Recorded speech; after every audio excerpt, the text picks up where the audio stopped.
So Kristen's on her way home right now, and real quick, if you're not married yet, basically marriage is just a series of texts that are like this. Hey, what do you need from the grocery store? And I'm on my way home, heat up the oven. So that's basically all marriage is, and you'd think after years of marriage, those simple texts would be just fine, but Kristen just sent me a text and it was very troubling. It said, I'm on my way home, can you beat up the oven? So, I mean, I came in here and I gave it a good whooping, and I'm not sure what she was talking about, but it's dead now, and I'm not sure what we're having for supper. We were supposed to have junk food, so I'm not sure. Maybe she picked something up. I don't know why she wanted me to beat up the oven, though. I didn't. It must have said something to her this morning. I left early, so I wasn't entirely sure, but must have wronged her in one way or another. Anyways, I beat it up pretty good. We'll see what's for supper, though.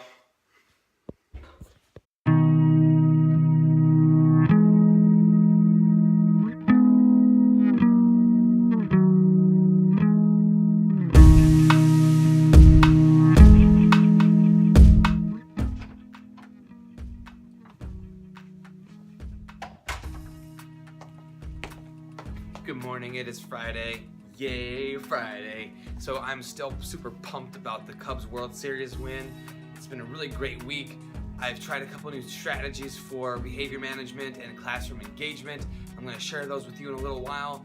Right now, I'm going to set up one of my Friday rituals, the write the room with our sight words. I'm going to bring you along as I set that up, and I'll explain what it is. Yeah, just kidding. What I'm doing is I'm writing all of our sight words that we are being assessed on for the first quarter on note cards. These are the sticky versions, and I'm basically going to hide them about the classroom, and we are going to find them and write them down on our whiteboards. And I do this every Friday.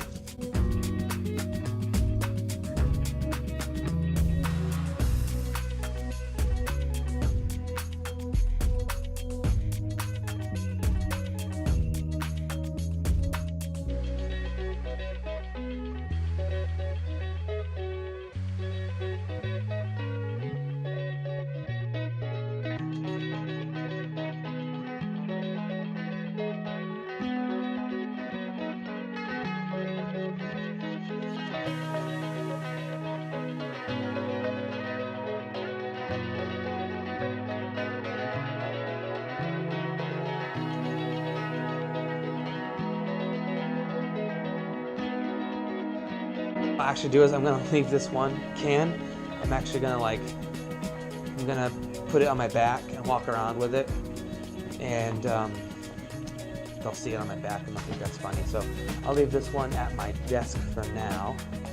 But yeah, this is called the sight word. You can call it whatever you want, but I call it the write the room because that's what they're doing. They're writing everything around the room. So I'm all set up for the morning. I'm about to go get my kids. It's gonna be a great day. We've got a lot of interesting things planned. I switched up a little bit how I did my guided reading. My small groups remain the same, but what the other students are doing changed a little bit. And during my lunchtime, I'll share a little bit more with you about how I changed it. And it's Friday, so I try new things on Friday. So it's the first day of trying it that way. The reason why I do new things on Friday is because if it doesn't work, I can fix it over the weekend and come back again Monday fresh. So I'm going to explain to you what I changed in a little while, and then I'm going to let you know how it went. But I gotta go get my kids. I'm going to have this leftover candy for a long time, so it's a little pick-me-up in the afternoon. So this morning I had told you that I was trying something new with guided reading. So here's what I did. I added student choice to the mix. It's now perceived choice because you can do one of these 4 things. So what I did was, instead of saying, okay, blue team, you have to go here now, it was, blue team, you can go to any one of these 4 things. Listen for me to call your group, and when I call your group, stop what you're doing and come see me. So I had computers, I had a writing center, I had a reading center where they pick a library book out, they look through it, and they write sight words down that they found.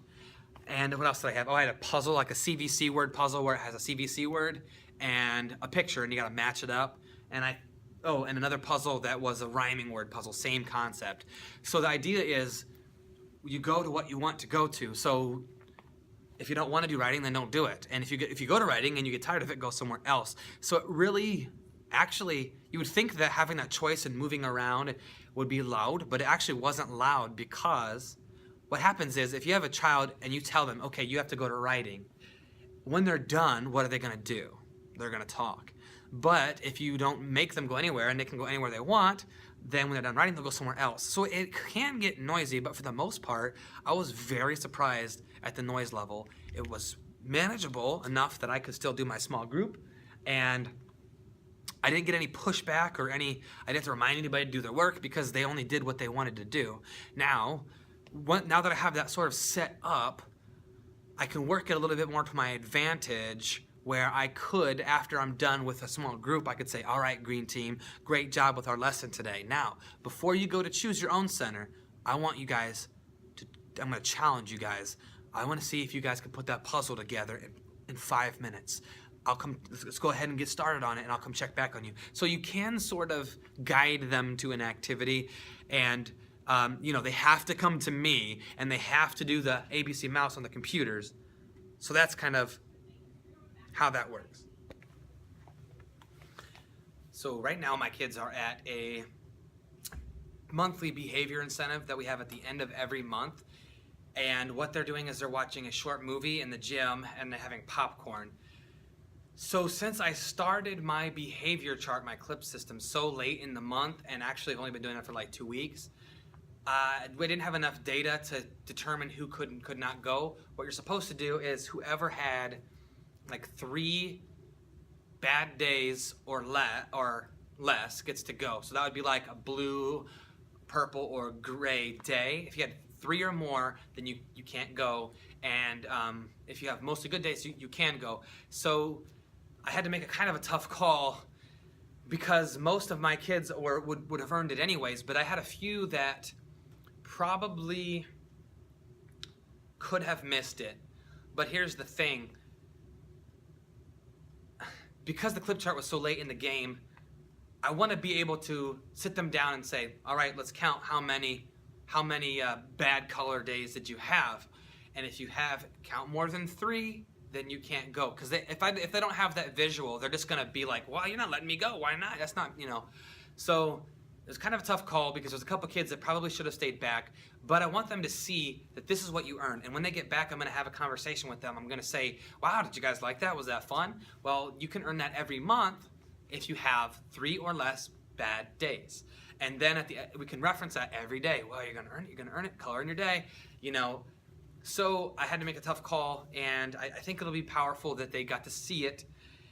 Also, this type of event, leaving a kid back from it, like I said, you have to have that visual, because then they count 4 bad days and you go, well, that's why you can't go. If I just kept a kid back today, it would just be me saying you can't go, and then I would have nothing to back that up, because they can't remember what they did yesterday. So seeing that visual on their behavior calendar will be what my next step is to determine if they go or don't go for November's monthly incentive. So that's what they're doing right now. Also, this type of thing only works for your typical behaving students that don't have any issues above and beyond the norm for your what's generally accepted for their age group. Because if you have a child that has like obedient defiant disorder, or you have a child with another type of behavioral disability or something along those lines, ADHD or something like that, this might not be the best thing to keep them back from, because they might not understand and make that connection. So again, you have to really, if you're doing a monthly incentive, then you really have to think about the children that you have, and will it work for this child or not. So that's just a quick thing, what they're doing right now. And I had to get them in a few minutes, but I wanted to update you on that. Just look at this natural lighting that I get. This is why I don't need to leave the lights on, because look how bright it is in here with just the sun. So that's nice.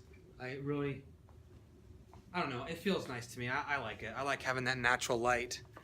Let me put you down and turn you. Help. There. I like having that natural light in here. Something about the fluorescent lights bother me. I have them on and it just doesn't, the little ambient noise they make and I don't like it. So I leave them off. In the morning, I've got a couple of lamps. A red lamp over there. Yep. And then a white lamp. A black lamp, if you can see it. It's on right now back there. And so it keeps it relatively bright in here. So, yeah, it's nice. It's a nice feature to have the bright light in the classroom. I have to finish this vlog mobile because I have to get to the bank before it closes. It's one nice thing about teaching and getting out as early as we do. We got out at 2:45. Well, I can leave at 3. I can actually get the stuff before it closes. I don't really understand why there are some businesses that are only open from 9 to 5. Like, people are working from 9 to 5. How can you get to that business? I don't understand. How are you supposed, like, to do stuff, people have to take off work to do, like, go to your establishment. Please. I'm talking to you, DMV, other establishments that are they don't have good hours. Anyway, gotta go to the bank. I was finishing up talking about giving my students choice for their guided reading, where they can go, and how well it went, because I didn't have any real pushback as far as students not wanting to do something because they got to pick themselves. So with a few minor tweaks yet, like my writing station, they ran out of paper, and I was thinking, like, what? I had like 50 pieces of paper back there. Well, there were some students that were like, they would come over to the writing center and like scribble a little bit on the page and then leave. So on Monday, we're gonna have to have a conversation about, if you don't want to do the writing center and do a nice picture with a nice sentence or label, then please don't go there, because there was a kid that couldn't do anything because there's no paper because somebody had taken like 4 pages and like scribbled on them. So that's my fault though. I did not model. So I'm gonna model all my centers on Monday to make sure students understand how they go. So overall, please. Overall, it went well. Making minor adjustments, well, that's kind of a major adjustment actually, because of the ability to choose. I was kind of worried that maybe if they got to choose, how would they handle that responsibility, and they did okay. So we'll try it again on Monday and see how it goes. Everybody's got to go to the bank. I'm gonna go into this lady, please. I'm just gonna go in. No lines. Mr. Thain ain't about to wait no lines. I'm going in. Get my banking done. Banking is done. I just went inside. It seems like it goes faster if I just pop inside real quick. I didn't feel like waiting in a line. So, where was I? I was gonna talk about... Oh. I had a really informative professional development on Wednesday. Every Wednesday we have early dismissal at 2 p.m. instead of 2:45. So from 2 to 3 we have an all-staff professional development that is ran by our building coach and our principal. And this week was all about different types of engagers and attention signals. So it was concrete strategies that we can actually use in our classroom, which I always like getting professional development that I can use right away. And I'm not going to go super into detail, but I would like to share one thing, and I kind of had like an aha moment. I had realized why this particular year was so successful. There's a part of this little document that we had that there was a section of the attention signals and the engagers that was called winning. And in this winning section, basically listed things like using humor and I can't remember exactly the other things, but essentially the idea is that there are 3 tiers of engagement. I think it was 3. The first tier was authoritative. So they're doing something because you told them to do it and you're the authority and they just better do it. The second tier is they're engaged because the content is engaging and it's fun. But the third tier, and this is where you want to be, was the winning tier, and it's they're engaged because they're doing it for you and they like you and they like your personality and they'll do anything for you. And that's what I had my first year of teaching, and I could never quite put my finger on it. For example, they will, like, no matter how, whatever it is, a worksheet, whatever the content, even if it's dry and boring, they'll do it because they want to please you. They want you to be proud of them.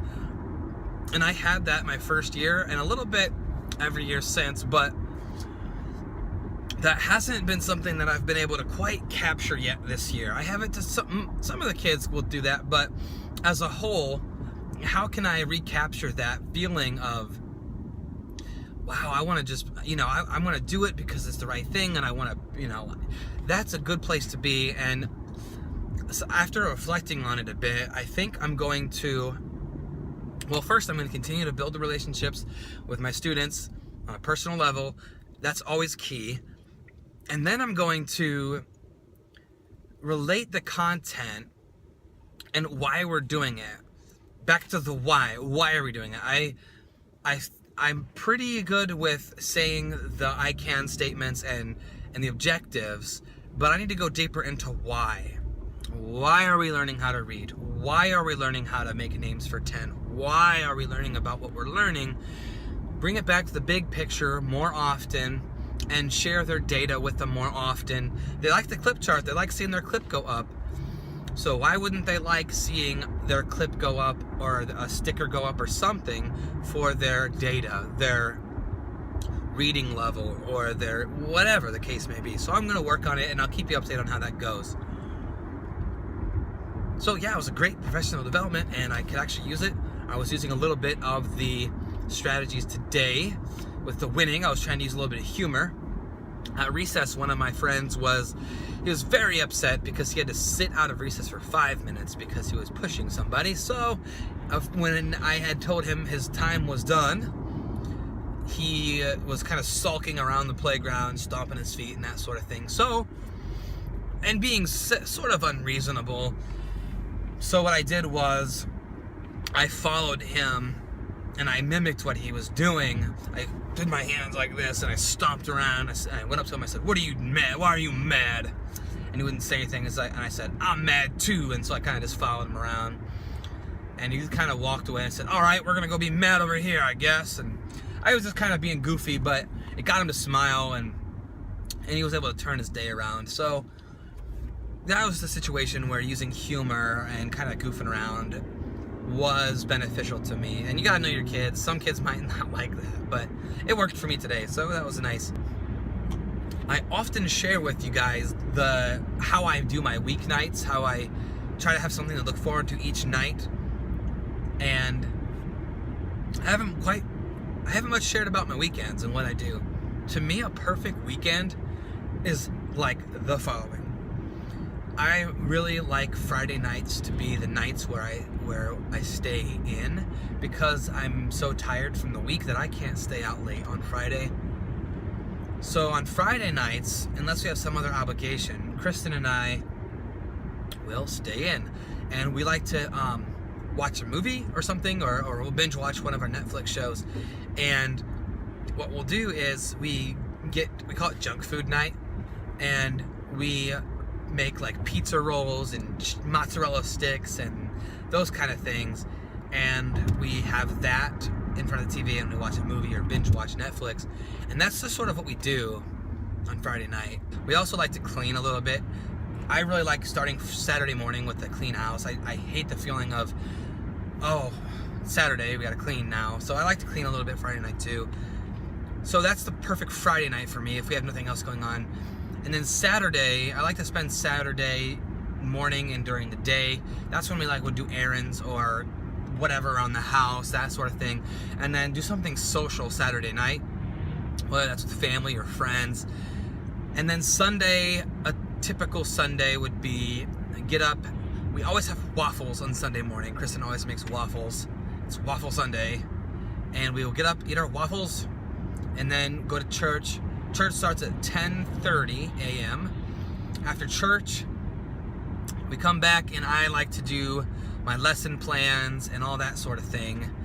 I edit the vlog and upload it, and that's like a typical Sunday. Kristen has some voice lessons in the evening, and I sort of spend the day doing my lesson plans and relaxing, and that's a perfect week for me.